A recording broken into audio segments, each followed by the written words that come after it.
नमस्कार दोस्तों, मैं आपका साथी केशव विवेकी। हिंदी महासागर में आप सभी का स्वागत है।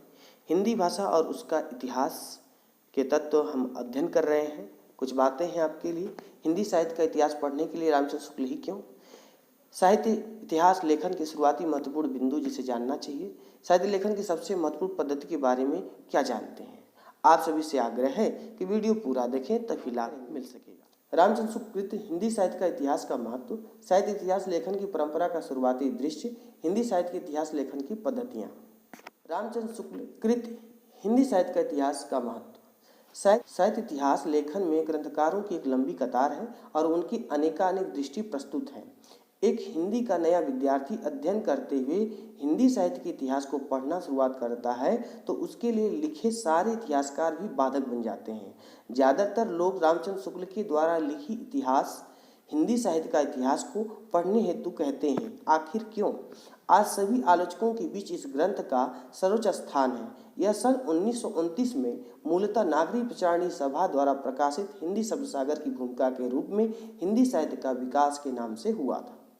सर्वप्रथम रामचंद्र शुक्ल ने साहित्य इतिहास को आलोचना से पृथक किया तथा अपने विकासवादी एवं वैज्ञानिक दृष्टिकोण का परिचय दिया। आपने साहित्य इतिहास के प्रति एक निश्चित व सुस्पष्टता का परिचय देते हुए युगीन परिस्थितियों के संदर्भ में विकास क्रम की व्याख्या करने का प्रयास किया। पहली बार कवियों और साहित्यकारों के जीवन चरित्र संबंधी इतिवृत्त के स्थान पर उनकी रचनाओं के साहित्यिक मूल्यांकन को प्रमुखता दी। अपने लिखने के पीछे तत्कालिक विद्यार्थियों को अध्ययन सामग्री उपलब्ध कराने की जिम्मेदारी को कुशलता से पूरा किया। आपके द्वारा तैयार इतिहास को सभी विद्वानों ने माना, इसलिए यह ग्रंथ महत्वपूर्ण है। साहित्य इतिहास लेखन की परंपरा का शुरुआती दृश्य। हिंदी साहित्य के इतिहास को लिखने का सर्वप्रथम प्रयास फ्रेंच विद्वान ग्रांसा द तासी ने किया। यह किताब फ्रेंच में लिखी गई, जिसका नाम इस्त्वार द ला लिटेरतुर हिंदुस्तानी है। इसके दो खंड 1839 ईस्वी और 1847 ईस्वी में प्रकाशित हुआ। इसे ग्रेट ब्रिटेन आयरलैंड के प्राच्य साहित्य अनुवादक समिति की ओर से मुद्रित किया। तासी ने इस पुस्तक में हिंदी और उर्दू के अनेक विषयों का विवरण अंग्रेजी वर्णक्रम क्रमानुसार रखा। इस ग्रंथ का हिंदी अनुवाद हिंदुई साहित्य का इतिहास नाम से डॉक्टर लक्ष्मी सागर वासड़े ने 1952 में किया। हिंदी भाषा में सर्वप्रथम ग्रंथ श्री महेश दत्त शुक्ल ने भाषा काव्य संग्रह नाम से लिखा, जिसका प्रकाशन सन 1873 ईस्वी में नवल किशोर प्रेस लखनऊ ने किया था।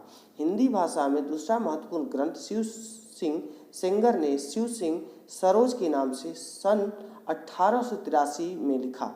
सन 1888 ईस्वी में ग्रियर्सन द्वारा रचित the modern vernacular literature of Hindustan का प्रकाशन हुआ, जो सच्चे अर्थों में हिंदी साहित्य का पहला इतिहास ग्रंथ माना जाता है।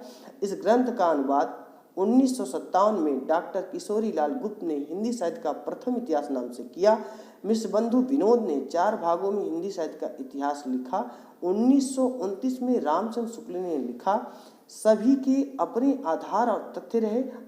आज इसके ग्रंथों की संख्या अधिक का अधिक है। हिंदी साहित्य के इतिहासकार और इतिहास लिखने वालों की संख्या आज हमारे बीच अनगिनत है। हम जितना पढ़ें उतना कम है, लेकिन हम उसको समझें और आत्मसात करें तो ये हमारे लिए लाभप्रद है। हिंदी साहित्य के इतिहास लेखन की पद्धतियाँ। साहित्य लेखन की दृष्टि 4 पद्धतियाँ हैं, अर्थात साहित्य इतिहास जो लिखा गया उसकी जो पद्धतियाँ हैं वो 4 हैं।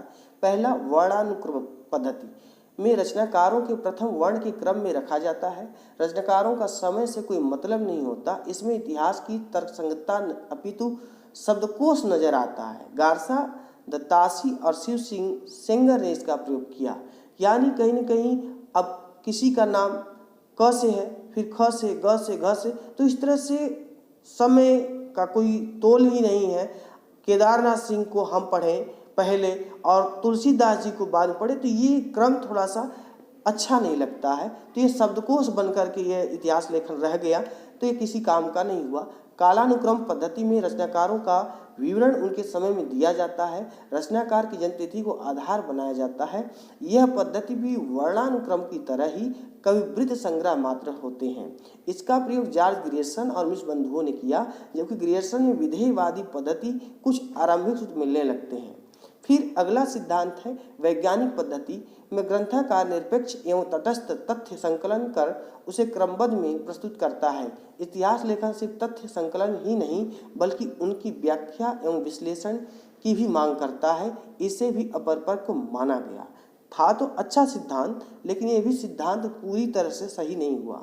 फिर सिद्धांत आया विधेयवादी पद्धति को सुव्यवस्थित सिद्धांत के रूप में फ्रेंच विद्वान तेन ने स्थापित किया। इनका नाम फ्रेंच विद्वान है।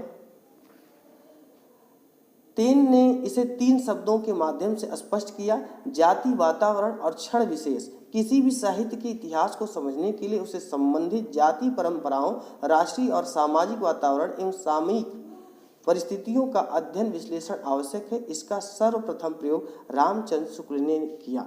शायद पहले बिंदु का जवाब यहाँ बहुत सटीक मिल चुका है, क्योंकि इसी पद्धति से लिखने की वजह से आज वह हमारे बीच उनकी लिखी हुई इतिहास सभी इतिहास पढ़ने वाले पाठकों के लिए परम प्रिय बन चुकी है। आज हमने जाना रामचंद्र शुक्ल कृत हिंदी साहित्य का इतिहास का महत्व, साहित्य इतिहास लेखन की परंपरा की शुरुआती दृश्य और हिंदी साहित्य के इतिहास लेखन की पद्धतियाँ। साहित्य इतिहास से संबंधित अपने प्रश्नों को भेजें, उसका उत्तर अगले भाग में दिया जाएगा। इस भाग में आपको क्या नया मिला कमेंट करके बताएं और वीडियो लाइक करें और मित्रों को भेजें और नई बातों से जुड़े रहने के लिए चैनल को सब्सक्राइब करें। मिलते हैं अगले भाग में, तब तक के लिए नमस्कार, बहुत बहुत धन्यवाद।